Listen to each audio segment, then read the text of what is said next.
First, let's start with this case. My 17-year-old son was recently diagnosed with a wheat allergy. He had been dealing with persistent digestive issues for several months, and after numerous tests, we finally discovered that he cannot consume wheat. As soon as we got the diagnosis, I went into full research mode. I read labels, learned all the alternative names for wheat, and spent hundreds of dollars on food and snacks for him to try. I even took him to specialty stores like Whole Foods and organic markets, spending hundreds more. I bought wheat alternative flours and began cooking entirely gluten-free meals for him. Despite all this effort, he continued to have digestive problems. Concerned, I took him back to the doctor, who confirmed that wheat was the only issue. Then, I discovered the real problem. He was spending his own money at school on biscuits and snacks loaded with gluten. On top of that, when he went to his friends' houses, he indulged in fast food like hamburgers and other wheat-filled junk. Both the doctor and I warned him that while his symptoms are currently mild to moderate, they could worsen over time. Just last weekend, he came home covered in hives and urticaria after eating cake and pizza at a friend's party. He is not a child. He is 17 years old. I cannot be with him everywhere he goes to monitor every single thing he eats. We learned about his allergy together, and he knows exactly what to avoid. The school, despite having a doctor's note, refuses to restrict his purchases, claiming that at his age, he is old enough to make his own dietary choices. Although the school provides alternative options, he simply refuses to eat them. He is very stubborn. Tonight, we went out to a gluten-friendly restaurant, and I ordered him a gluten-free meal that cost $26, much higher than our usual average of $15 to $18. I ensured he was okay with the selection before ordering, but instead of eating his meal, he sneaked food off other plates and ate bread. My mother-in-law does not help the situation either. She is an enabler, often saying things like, "Just a little won't hurt," only for him to end up eating 10 bites or more. On the way home, the consequences were obvious, as his stomach issues acted up, and the car was unpleasantly affected. He initially denied eating wheat, but eventually admitted to it because he is not a good liar. Now he wants to stay home because of gut pain, and I am finding myself increasingly frustrated. He is causing his own discomfort by repeatedly ignoring his dietary restrictions. Am I a terrible mom for feeling like I no longer want to go out of my way or spend extra money when he refuses to follow the diet? I have spent the past 9 months begging, trying, and cooking gluten-free meals while spending thousands of dollars to find alternatives that even I feel taste good. I do not want to seem uncaring, but I also feel like all my effort, time, and money are being wasted when it makes no difference. Am I in the wrong? Let's start judging. You're not in the wrong, but have wheat-free food options at the house. That said, as a person with celiac, these are all the things that are easy to have on hand, won't break the bank, and are wheat-free. Most potato chips, not Pringles, tortilla chips, salsa, cheese, eggs, rice, veggies, corn tortilla. Most lunch meats, Boar's Head and Hormel label for wheat and gluten. Progresso soups label for gluten. Yogurt, cottage cheese, GF freezer waffles are around the same price as regular ones. They work for waffles, sandwiches, and a base for individual pizzas. Rice checks all flavors. Obviously, there's a lot more GF/wheat-free food, but a lot of whole foods are naturally wheat-free, and just keep stuff like that around. He's having trouble confronting his new wheat-free life and is rebelling, more or less hoping that if he ignores the problem, then it will go away. Teens making dangerous choices around their allergy is probably not that uncommon. In a way, it's the most dangerous part of life in which to have an allergy. If your allergy is discovered as a young child, it's just part of your normal, what you grow up with. If your allergy develops as an adult, you are mature enough to grieve your old way of life and settle into the new way. If your allergy develops as a teen, it's the time of life when you have independence without maturity, and when you are rebelling against everything. I would give him some grace in your own mind. In practice, you're mom or dad, so you have to keep pushing. If you stop making his wheat-free meals, it just validates the idea that his allergy is not a big deal.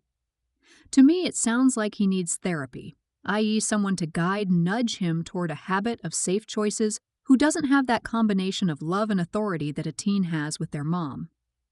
that makes them want to push all your buttons and prove you wrong when you say they'll eventually have to behave like a responsible adult. I would also see if his allergist can talk to him and give him a more detailed explanation of why it is dangerous to do what he is doing. I'm gluten-free because I have celiac. I'm going urine. You're not in the wrong. Please stop buying GF alternatives and just stick with fruit, veg, protein, and rice. Your kid isn't taking this seriously and is causing him severe damage. Personally, I would take him back to the doctor for a sit-down. But, in the end, you can't force him. It's really an annoying situation and you are doing a good job. I suffered for years. I just don't understand why he would like being sick. Maybe therapy? Next up, my husband, 29, and I, 27, recently got married after spending nearly a year planning what we hoped would be the perfect wedding. We carefully organized every detail and made sure to take all the necessary precautions to ensure things went smoothly. One of the first rules we agreed on was having a child-free wedding. We wanted an atmosphere where we wouldn't have to worry about children running around, getting into things, or crying. To make it absolutely clear, we stated on the invitation that children under 14 were not permitted. That being said, we decided to make an exception for our 11-month-old daughter. I wanted to hold her during the reception and for some of the photos. Afterward, a family friend would take her home and wait for the babysitter to arrive before returning to the wedding. Before deciding on the family friend, we had asked a few other people, including Jessica, not her real name, the wife of my husband's close friend, Darren. Jessica declined because she didn't want to drive, which was perfectly fine. We found someone else willing to help. On the day of the wedding, despite our repeated reminders about the no kids rule, Jessica showed up with her 4-year-old son. I was stunned and approached her to ask about it. She told me that since I was bringing my child, it was only fair for her to bring hers. I tried to stay calm and explained that while I understood her perspective, this was a child-free wedding, and she couldn't allow her son to run around freely. I also told her she was welcome to come back after taking him home. Instead of understanding, she started raising her voice and argued that it was hypocritical of me to bring my child while telling others not to bring theirs. Meanwhile, her son was already climbing on things and running around unsupervised. Jessica made no effort to stop him and just rolled her eyes when I asked her to respect our rules. Finally, I told her she would have to leave if she didn't take her son home. After some time, Darren convinced her to leave with their child, but the whole ordeal disrupted the first part of the wedding and left me feeling upset. It has been a few weeks now, and I've been reflecting on what happened. Some people in my life feel that I was in the wrong, and say it was hypocritical to enforce a no-kids rule while making an exception for my own daughter. This feedback has made me question whether I handled the situation poorly. So, am I the unreasonable one in this situation? Let's start judging. You're not in the wrong. Your wedding, your rules. And an unsupervised, unrelated 4-year-old is very different to the bride's 11-year-old daughter. I'm going to go with you're not in the wrong. You never, ever assume your child is welcome to a wedding, especially a small child. Even if you know the happy couple is bringing a child of their own, it doesn't mean you can bring yours. Not to mention that your kid is 11 and hers is 4. Most 11-year-olds I know can be trusted to behave themselves for a while, whereas I know a lot of 4-year-olds that don't know what behave yourself means. That she doubled down and watched her kid run wild is a huge screw you. Appalling. Edit to add. I so misread. Op's child is 11 months, not 11 years. My point remains that you never assume your kid is welcome at a wedding. But I had a good laugh at myself when I realized why OP wanted to hold their child in the pictures. You're not in the wrong. Reading the early part of your post, I figured that the baby would be there for at most an hour for picture-taking purposes. It's your wedding, so child-free me would be willing to cut you some slack on bringing the baby. An 11-month-old baby is a lot less active than a 4-year-old child who appears to have no discipline at all. That you put a condition of not having children under 14 on the invitation that your friends accepted should have protected you from Jessica bringing her child. That's the invitation that she accepted, and she shouldn't have unilaterally decided to bring her child just because you were bringing your child to the wedding briefly for photos. Next up, for context, my roommate is a 31-year-old man, and we are generally good friends. We went to college together, and we enjoy watching TV shows and playing card games in our spare time. I'm a 27-year-old woman, and I'm reasonably good with technology. Not an expert, but comfortable enough to do some neat things with it. My boyfriend, who is 33, is also very sharp with computers and works in information technology. We share a love for video games, and recently, when he came over with his laptop, we logged into one of my favorite nostalgic, massively multiplayer online role-playing games. My roommate often wants to join in on our video game fun, but the problem is that he is terrible with technology to an almost inexcusable level. To make matters worse, whenever he encounters something even slightly challenging, he doesn't try to troubleshoot or look it up. Instead, he just sits there, says he doesn't know what to do, and waits for someone else to fix it for him. This drives me absolutely nuts. In the past, I've felt like his nanny pofers, constantly running into his room to help him with the most basic tasks, as if he's completely helpless. I've tried encouraging him to follow tutorials or look things up on Google, but he always whines that he doesn't understand. No matter how many times I've shown him how to do something, when he encounters the same issue again, he just sits there waiting for help instead of trying to figure it out on his own. Somehow, that someone always ends up being me. I've started being harsher, telling him to either Google the solution or log off because I'm not helping him anymore. I am exhausted by his unwillingness to make even the smallest effort to learn. Whenever I've brought up how frustrating this is, he defends himself by saying he never had a computer growing up, and therefore never got good at using them. While I understand that background might make it harder for him, I think it's a poor excuse. There are plenty of things I didn't have growing up that I learned how to use as an adult. Recently, I gave him an ultimatum. I told him he has 3 options when my boyfriend and I are playing video games. Don't join us. Join, but Google things and stop being a burden, because he's too lazy to figure it out on his own. Pay $10 each time he asks for help, until he gets tired of wasting money and decides to figure things out for himself. Maybe this makes me the bad person here, but it seems like he'll never learn as long as he thinks he can just rely on others to fix things for him. I thought this approach might motivate him to take responsibility for his own learning and make it worth my time when he doesn't. So am I the unreasonable one in this situation? Let's start judging. I think you're in the right here.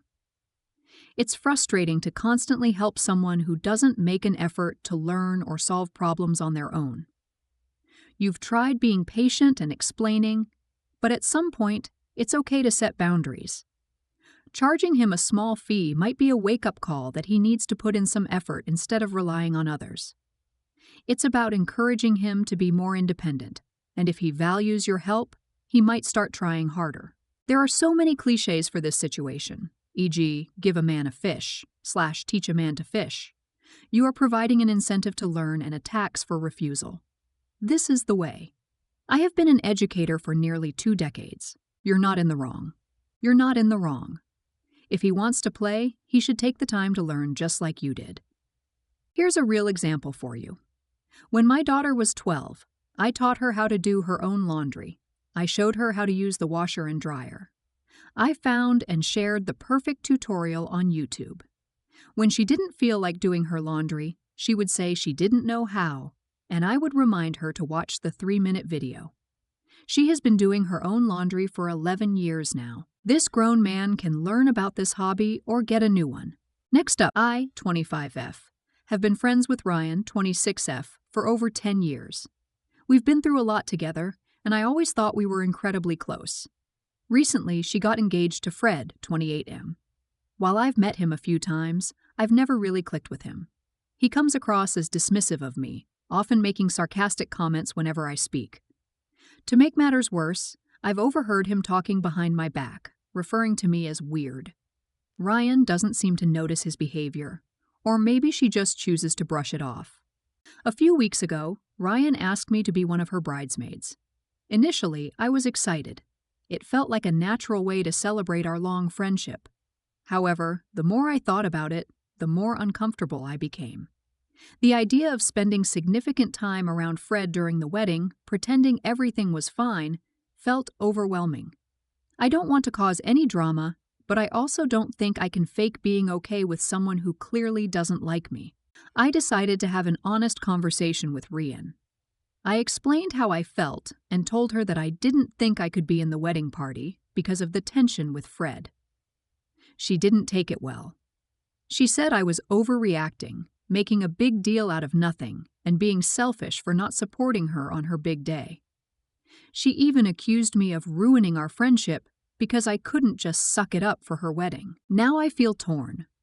I understand that my decision has hurt Ryan and made her feel unsupported. I don't want her to think I don't care about her or her happiness. At the same time, I don't feel right putting myself in an emotionally uncomfortable situation where I'd need to pretend everything is fine when it's not. I worry that by prioritizing my feelings, I may come across as selfish or unwilling to be there for her when she needs me most. I'm genuinely questioning whether I overreacted. Am I the bad person for not wanting to be in her wedding party because of Fred? Let's start judging. You're not in the wrong, but you have to decide what's more important to you: being there for your friend or standing on your principles. She's not going to see it how you see it, and this could potentially end your friendship with her for the foreseeable future. Is that what you want? This is not your fault, but being realistic here. You could participate and just avoid him. Or you can just bow out, but if you don't participate, are you ready to lose your friend? If that answer is yes, then you made your choice. You should have confronted this issue beforehand, instead of letting it linger until now. Either way, once you've told someone you don't like the person they're going to marry, the friendship is already in trouble. Personally, I would stand by what I said, understanding that it's the end of the friendship. You admitted it. You don't support the marriage completely. If you don't want to be there, say it once more. Tell her you understand if she uninvites you, and avoid back and forth with anyone. No one is in the wrong. I guess I'm puzzled, though, because I don't see how this is any different than existing in a world where he also does, and you want to remain friends with her anyway. Are you saying you also then won't to the wedding at all? Do you refuse to go to dinner with them? I don't see how standing up supporting your friend, regardless of if she's making a mistake, makes any difference in the reality, Wims. What you have to endure being around him. Please know I'm not dismissing your thoughts. He may be a total complete idiot. But I don't see how taking this one stand, by not standing up for her, is where you draw the line.